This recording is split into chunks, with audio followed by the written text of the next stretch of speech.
All right, so picture this, if you will. You're on a ship, right? But forget that fresh ocean breeze.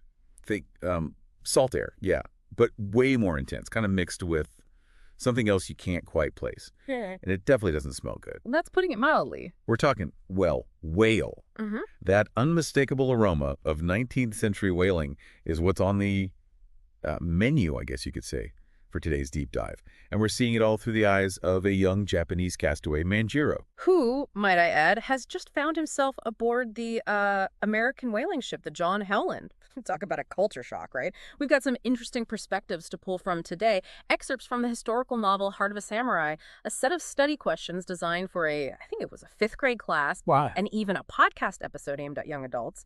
And what's striking is how each source grapples with the brutality of this industry while tracing this very personal journey of Manjiro. Yeah, we're definitely not talking about some, Yeah. romanticized Moby Dick situation here. This is the real deal. So our young teenager, Manjiro, is dropped right into the thick of it. Sailors shouting, sharks circling the ship, and they're in the middle of hauling this massive whale carcass on board. Can you imagine? I mean, the deck is slick with blood and blubber, and that smell, Yeah. that's something else. And get this, amidst all the chaos, Manjiro keeps hearing this phrase repeated over and over, 5 and 40 more. Yeah, that's a pretty strange chant to be hearing on a ship that, just caught a whale. I Right? was going to say, what else is there? It's easy to assume they're, I don't know, counting whales maybe?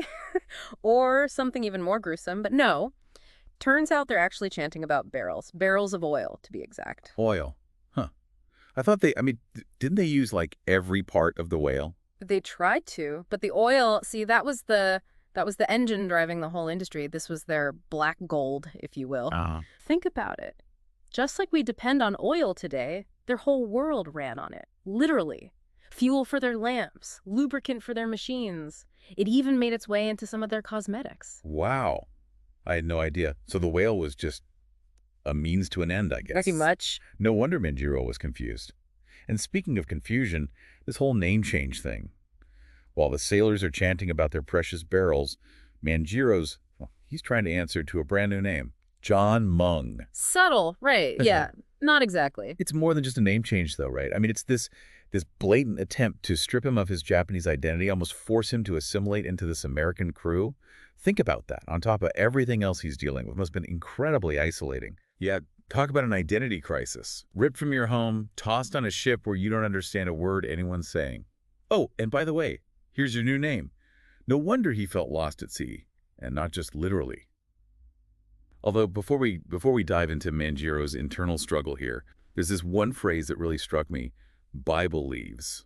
Apparently that's what they call those, massive chunks of blubber. Bible leaves. It's certainly evocative, isn't it? It's not what I would come up with. When you think about it, though, those thick slices of blubber, they probably did resemble pages of a book in a way, especially to those sailors. And for men who, let's face it, probably had very little formal education, the Bible would have been, well, the biggest book they knew. Yeah, that's a good point.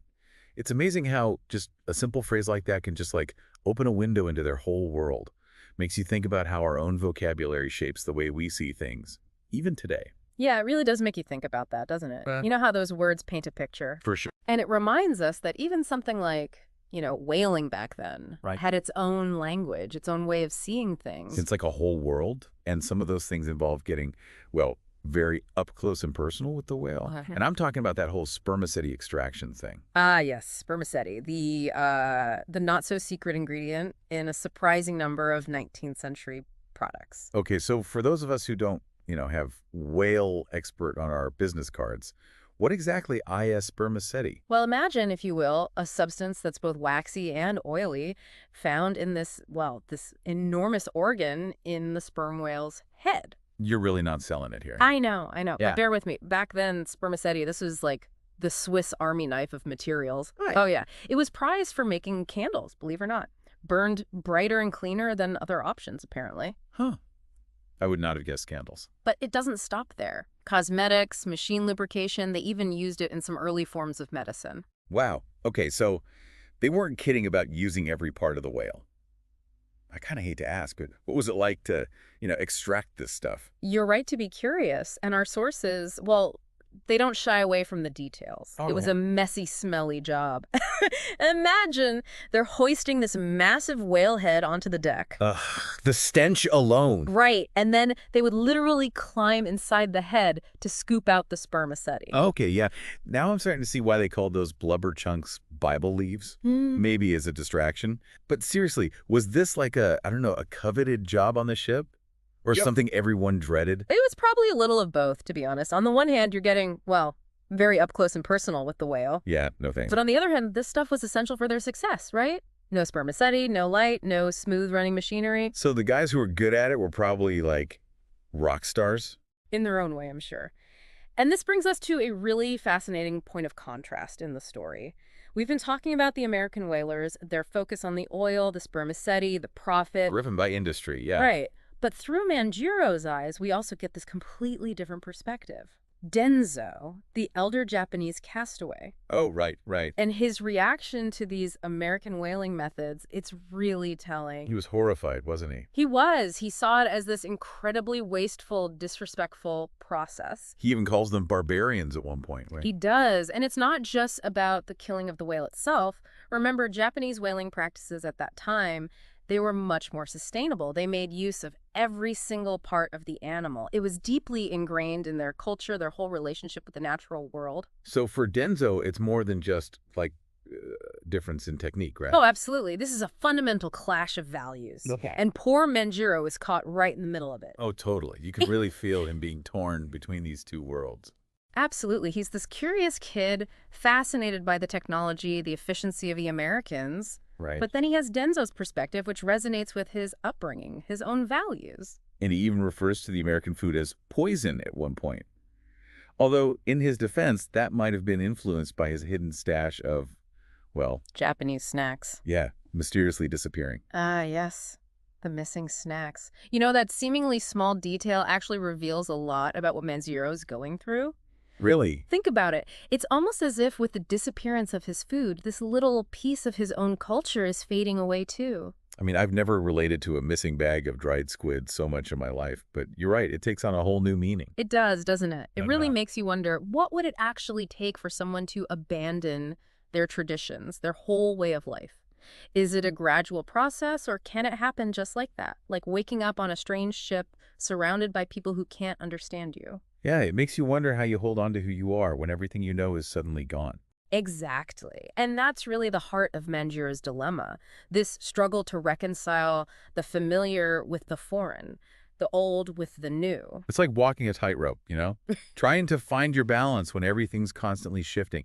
It makes you wonder how Manjiro deals with all of this, especially at such a young age. And that's where I think those fifth grade study questions really hit home. Oh, yeah. They ask things like, how do you think Manjiro felt when he was given a new name? Yep. Or what would you miss most about your home if you were in Manjiro's position? It's such a simple but powerful approach, right? It is, because it forces you to step outside of yourself, to connect with this historical figure on a human level. It's not just about dates and facts anymore. It's about empathy, understanding the personal cost of this brutal industry. Absolutely. And even that podcast episode we mentioned, the one for young adults, it touches on this idea of, I think they called it code switching. Right, code switching. Where Manjiro's learning to navigate both worlds. He's picking up the American customs, the language. But secretly holding on to these pieces of his Japanese identity. It's like he's building a bridge between these two worlds.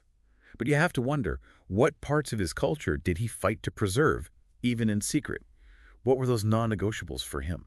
It's a question that still resonates today, don't you think? Yeah. In a world that's, well, constantly pushing us to conform. Fit in. Right. How do we hold on to the things that make us unique, that connect us to our own heritage? It's a tough balance to strike. And sometimes you don't even realize what you've lost until it's gone.